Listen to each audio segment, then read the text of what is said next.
perkenalkan diri saya dulu ya. Nama saya Muhammad Agus Effendi. Nomor induk mahasiswa 2020520027.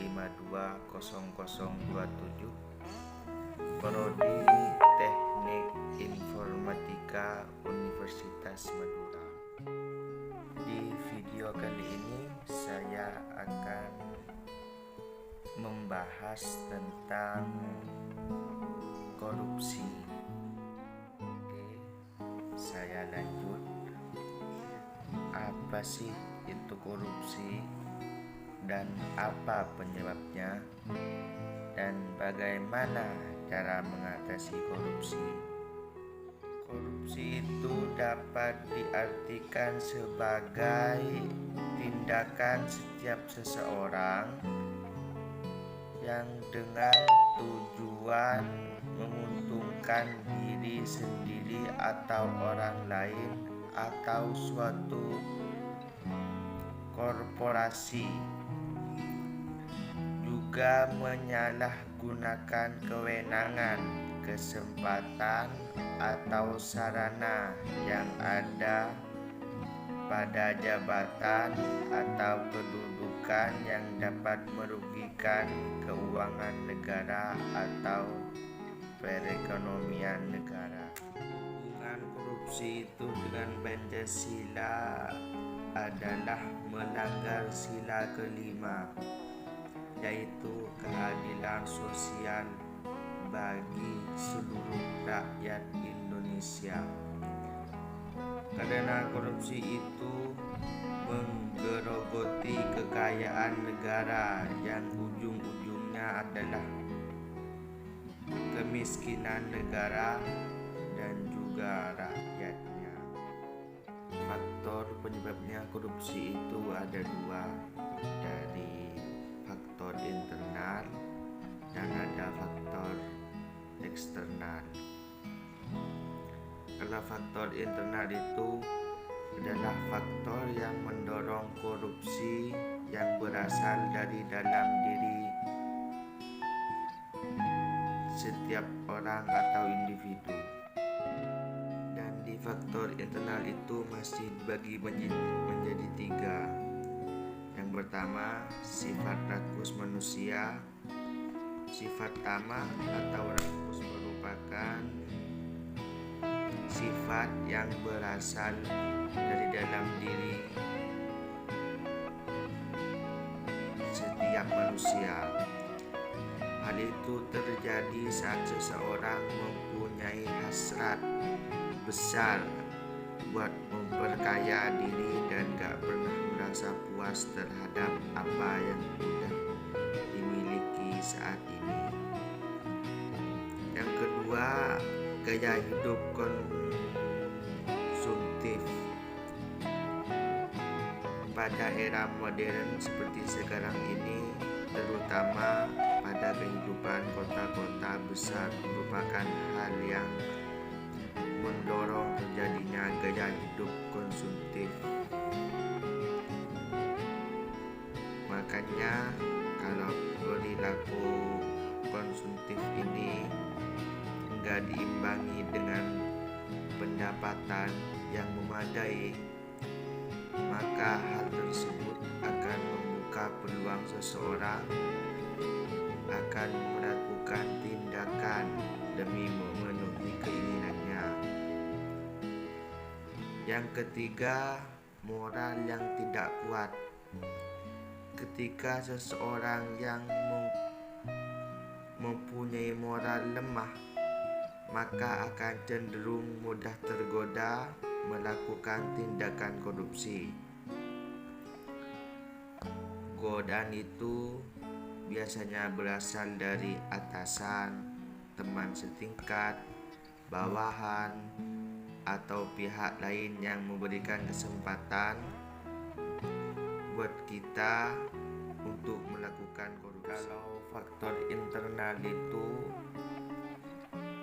merupakan faktor pemicu terjadinya tindakan korupsi yang berasal dari luar diri pendiri atau pelaku. Faktor internal ini dibagi menjadi 4. Yang pertama, faktor politik. Hal ini bisa dilihat dari terjadinya instabilitas politik atau saat politisi mempunyai hawa nafsu buat mempertahankan kekuasaannya.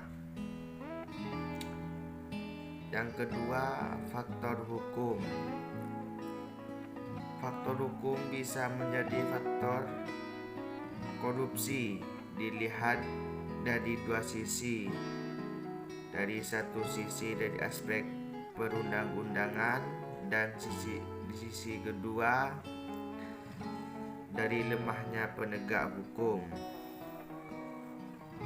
Yang ketiga, faktor ekonomi.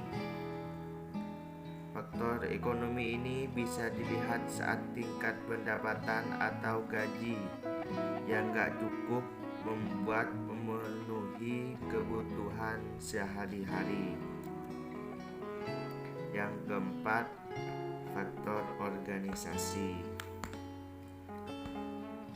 Faktor organisasi ini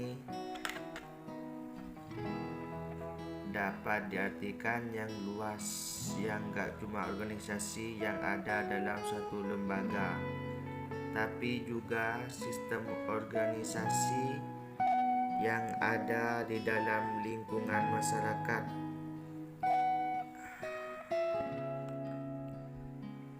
Cara untuk mengatasi korupsi itu,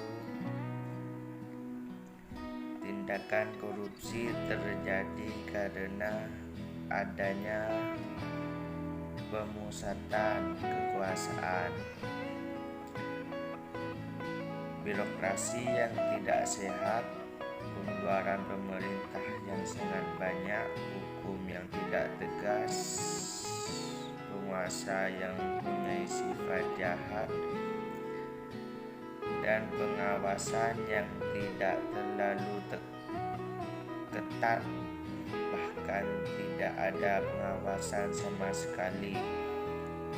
Cara yang paling baik agar korupsi dapat ditekan dan dihilangkan di negara Indonesia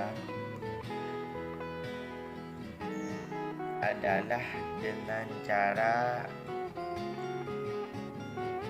memperbarui sistem birokrasinya, menerapkan sistem hukum yang tegas, dan menekan agar kasus korupsi tidak terjadi lagi. Birokrasi yang lebih transparan sehingga setiap warga negara bisa mengawasi pejabat negara tanpa ada yang ditutup-tutupi. Pengawasan bisa dilakukan dengan kerjasama dengan media press agar kebijakan pemerintah dapat diketahui dan dimengerti oleh seluruh masyarakat. Mungkin hanya ini yang dapat saya sampaikan tentang korupsi. Kalau ada kesalahan dari tutur kata, saya mohon maaf yang tiada batasnya. Assalamualaikum